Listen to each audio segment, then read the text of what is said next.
Welcome back. Market నష్టాలు కొనసాగుతున్నాయి. సెన్సెక్స్ 286 పాయింట్ల నష్టంతో, నిఫ్టీ సుమారుగా 90 పాయింట్ల నష్టంతో ట్రేడ్ అవుతున్నాయి. నెక్స్ట్ కాలర్ అమలాపురం నుంచి రమేష్. రమేష్ గారు హలో, చెప్పండి. రమేష్ గారు, నాగార్జున కన్స్ట్రక్షన్స్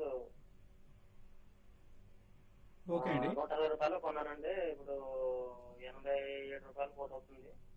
యావరేజ్ చేయమంటారా, అమ్మేయమంటారా? ఓకే అండి. యావరేజ్ చేసుకోవచ్చా, అమ్మొచ్చా నాగార్జున కన్స్ట్రక్షన్స్?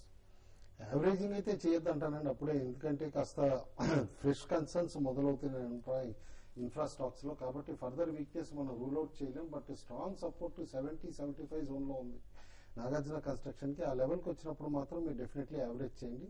లాస్ మాత్రం అప్పుడే బుక్ చేయొద్దండి. బెటర్ టైమ్స్ నేను అనుకోవటం మాన్సూన్ సెషన్ అయిపోయిన తర్వాత గవర్నమెంట్ కాస్త అగ్రెసివ్ స్పెండింగ్ మొదలు పెట్టచ్చు అని అనుకుంటున్నారు. అప్పుడు ఇన్ఫ్రా స్టాక్స్ కాస్త ర్యాలీ అయ్యే పాసిబిలిటీ ఉంటుంది. ఈ లోపల కరెంట్ వీక్నెస్ లో బిట్వీన్ 70-75 వస్తే యావరేజ్ చేయండి.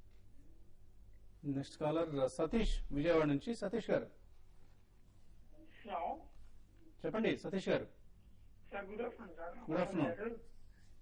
సార్, నాది ఎల్ఐసి మార్కెట్ ప్లేస్ 1 గ్రోత్ లో 10 రూపాయలు ఉన్నప్పుడు తీసుకున్నాను సార్. అప్పుడు మార్కెట్ 13,000 అలా ఉంది సార్. అది మధ్యకాలం మార్కెట్ 20,000 రీచ్ అయినప్పుడు 15 రూపాయలకి వెళ్ళింది సార్. 4 లక్షల రూపాయలు ఇన్వెస్ట్ చేశాను సార్ దాన్ని మేము. ఓకే అండి. ఇప్పుడు మళ్ళీ 12 రూపాయలు కొంచెం 13 రూపాయలు దాకా ఉంది సార్. అది అవునండి. మార్కెట్ డౌన్ అయిపోయి కిందికి వెళ్ళిపోతే మళ్ళీ మన 10 రూపాయలు కూడా లాస్ అయిపోతే ఇప్పటి వరకు చూస్తే మన బ్యాంక్ కి ఇంట్రెస్ట్ గిట్టుబాటు అయినట్టు ఉంటుంది కదా. ఇప్పుడు డ్రాప్ చేసేయమంటారు, డ్రాప్ చేసేయమంటారు. లేకపోతే ఎక్స్పైర్ అయిపోతుంది సార్. 3 years కంప్లీట్ అవుతుంది సార్. ఓకే అండి. ఓకే అండి. 3 years లాక్ ఇన్ పీరియడ్ అయిపోయిన దానికి ఎగ్జిట్ కావాలనుకుంటున్నారు. ఎల్ఐసి మార్కెట్ ప్లేస్ నుంచి ఎగ్జిట్ కావచ్చు. డెఫినెట్లీ అట్ కరెంట్ అనేవి మాత్రం ఎగ్జిట్ అవ్వమంటారండి. ఎగ్జిట్ అయ్యి నేను అనుకోవడం మీరు మనీ ఫిక్స్డ్ డిపాజిట్స్ కి షిఫ్ట్ చేస్తే 9.25% దాకా రియలైజ్ అయ్యే పాసిబిలిటీ ఉంది. డెఫినెట్లీ ఎగ్జిట్ అవ్వండి ఒకసారి. సో ఎగ్జిట్ కావచ్చండి మీరు ఎల్ఐసి మార్కెట్ ప్లస్. అయినా మీరు హైయర్ రిటర్న్స్ కోసం ఇటువంటి యూలిప్ స్కీమ్స్ లో ఇన్వెస్ట్ చేయడం అనేది అంత సబబైన పని కాదు. ఎక్కువ మంది ఏజెంట్స్ మార్కెటింగ్ లోబడి మార్కెటింగ్ ప్రభావంతో ఎక్కువ మంది వీటిలో ఇన్వెస్ట్ చేసినట్టు కనిపిస్తుంది. సో ఈ స్కీమ్ నుంచి మీరు ఎల్ఐసి మార్కెట్ ప్లస్ నుంచి అయితే ప్రస్తుతం ఎగ్జిట్ అయిపోండి. అహ్మద్ రాజమండ్రి నుంచి నెక్స్ట్ కాలర్. అహ్మద్ గారు హలో. సార్ నమస్కారం సార్. నేను కుటుంబరావు గారితో మాట్లాడాలండి. నేను అడగండి. అది హిందాల్కో నేను 210 కి 100 షేర్లు తీసుకున్నాను సార్. అదేమో ప్రస్తుతానికి ఇప్పుడు 180 వచ్చింది. దాని పొజిషన్ ఏం చేయమంటారు సార్? ఒక్కటండి, ఫర్దర్ వీక్నెస్ రావడానికి పాసిబిలిటీ ఉందండి. ఎందుకంటే బేస్ మెటల్స్ అన్ని కూడా కాస్త ప్రైజెస్ తగ్గుతున్నాయి గ్లోబల్లీ అనమాట. ఈ కమోడిటీ వీక్నెస్ కనుక కాస్త ఎక్కువైతే కనుక గ్లోబల్లీ అనుకోవటం హిందాల్కో కూడా all the way up to 160-165 levels కి వచ్చే పాసిబిలిటీ ఉంది. ఎందుకంటే ఆ పాయింట్ నుంచే స్టాక్ యాక్చువల్ గా పెరగటం చూసాం మనం.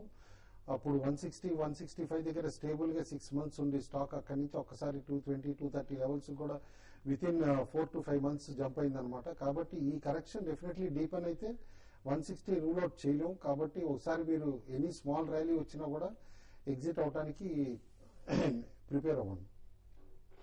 నెక్స్ట్ కాలర్ అనంతపురం నుంచి శ్రీరామ్. హలో. అడగండి. Good afternoon.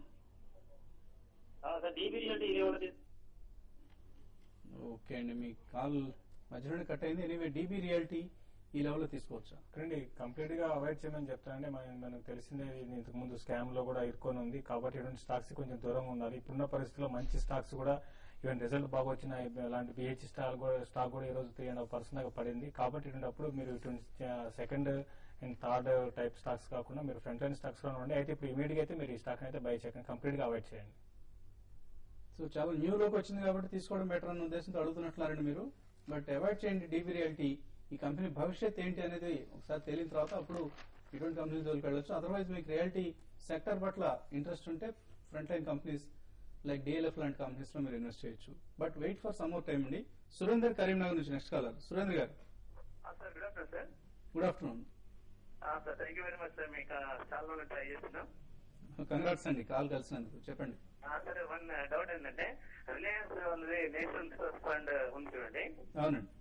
అది యాక్చువల్లీ లాస్ట్ 3 years కి వెళ్ళి కొంత కూడా గ్రోత్ లేదు సార్. అది యాక్చువల్లీ ఏం చేయమంటారని అడుగుదాం సార్. ఓకే, ఆర్ఎన్ఆర్ఎల్ ఫండ్ లో ఇన్వెస్ట్ చేశారు. ఈ fund one of the under performance అండి. ఎప్పుడు దీని ఎన్ఏవి కాంపిటేటివ్ అంటే సెన్సెక్స్ తో పోల్చినా నిఫ్టీతో పోల్చినా కూడా ఎప్పుడు అండర్ పెర్ఫార్మ్ చేస్తూ వస్తుంది. ఆర్ఎన్ఆర్ఎల్ సంబంధించి actually height of the commodity అంటే ఓవర్ ప్రైజెస్ ఇవన్నీ కూడా కాస్త పీక్ లో ఉన్నప్పుడు లాంచ్ అయిన ఇదండి. ఇది నేచురల్ రిసోర్సెస్ ఫండ్ అనమాట. ఆ టైం అప్పుడు ఇనిషియల్లీ కాస్త యూఫోరిక్ గా అందరు ఇన్వెస్ట్ చేశారు కానీ బట్ అండర్ పెర్ఫార్మింగ్ అనమాట.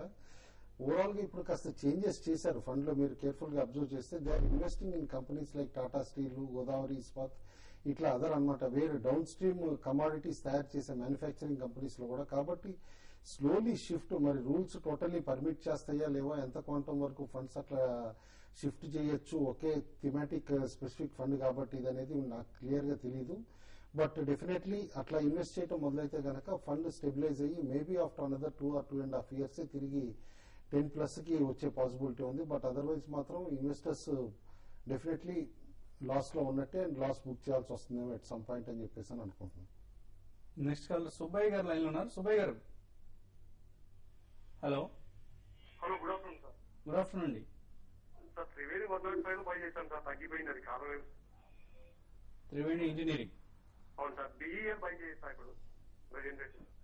ఓకే అండి, త్రివేణి ఇంజనీరింగ్ హోల్డర్ ఎగ్జిట్ అని అడుగుతున్నారు. అలాగే భారత్ ఎలక్ట్రానిక్స్ డీమర్జ్ అయిందండి త్రివేణి. మీకే ప్రైస్ ఏం పెద్దగా పడలేదు సిగ్నిఫికెంట్ గా. యాక్చువల్ గా ఇప్పుడు రెండోది డీమర్జ్ అయిన యూనిట్ కూడా తిరిగి లిస్ట్ అవుతుంది అనమాట.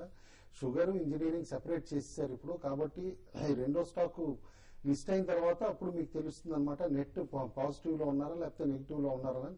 బట్ యాజ్ ఆఫ్ నో మాత్రం రీసెంట్ కరెక్షన్ తర్వాత మీరు 105 లో కొన్నారంటే కనుక లాస్ లో ఉన్నట్టేనమాట. ఎందుకంటే demerged entity possible listing price expectation ఏది ఉందో దాన్ని బట్టి చూస్తే స్టాక్ 85 ఉన్నట్టు అనమాట కంబైన్డ్ ఎంటిటీ. వెయిట్ చేయండి, రెండో యూనిట్ కూడా లిస్ట్ అయిన తర్వాతే అప్పుడే మీరు డెసిషన్ తీసుకోవచ్చు. సో ఫైనల్ గా మార్కెట్స్ నష్టాలు కొనసాగుతున్నాయి. నిఫ్టీ నష్టం 3 అంకెల్లో కొనసాగుతుంది. సో ట్రేడర్స్ కి ఎటువంటి సలహా ఇస్తారు? క్లోజింగ్ కూడా ఇంకా నిఫ్టీ ఇక్కడ నుంచి ఒక 20 పాయింట్స్ అంటే 120 పాయింట్స్ మైనస్ లో క్లోజ్ అయ్యే అవకాశం ఎక్కువ ఉందండి. అయితే నిఫ్టీ కొంచెం 5400 పైకి రావడానికి ప్రయత్నం చేస్తుంది. అయితే సక్సెస్ కావట్లేదు. అయితే ఈసారి 5500 వచ్చినప్పుడు కొంచెం పైకి వచ్చినప్పుడు షార్ట్ సెల్ చేయమంటాను. ఒకవేళ 5500 పైన సస్టైన్ అయితే మాత్రం కొంచెం మార్కెట్ లో ఇప్పుడు లాస్ తగ్గించుకొని ఒక 50 to 60 పాయింట్స్ మైనస్ లో క్లోజ్ అయ్యే అవకాశం ఉంది. అయితే ఇప్పుడున్న పరిస్థితుల్లో అది దానికన్నా ఎక్కువ 120 పాయింట్స్ లో క్లోజ్ అయ్యే అవకాశం ఎక్కువ కనపడుతుంది. కాబట్టి సెల్ చేయమని సజెస్ట్ చేస్తాను. ఏమాత్రం కొంచెం పెరిగినా కూడా సెల్ చేయమని చెప్తాను. కొన్ని ఒక ఐటీ స్టాక్స్ మినహాయించి మిగతా అన్ని దాదాపు అన్ని సెక్టర్లు కూడా బాగా వీక్ ఉన్నాయి. ఐటీ స్టాక్స్ అవాయిడ్ చేసి మిగతా అన్ని సెక్టర్లు కూడా సెల్ చేయమని చెప్తాను. సో ఏమైనా బీటీఎస్టీ లేదా ఎస్టీబీటీ కాల్స్ ఇస్తారు అంటే బీటీఎస్టీ కూడా ఒకటి చేయొచ్చండి. అంటే గట్సీ ట్రేడర్స్ మాత్రం అటెంప్ట్ చేయాలనుకుంటే కనుక టాటా మోటార్స్ కాల్ 1150 అనమాట. జస్ట్ అరౌండ్ 10 రూపీస్ దగ్గర ట్రేడ్ అవుతుంది ఇప్పుడు. అది బై చేయమని చెప్పేసి చెప్తాను. రిజల్ట్ 26th నాడు వస్తుంది.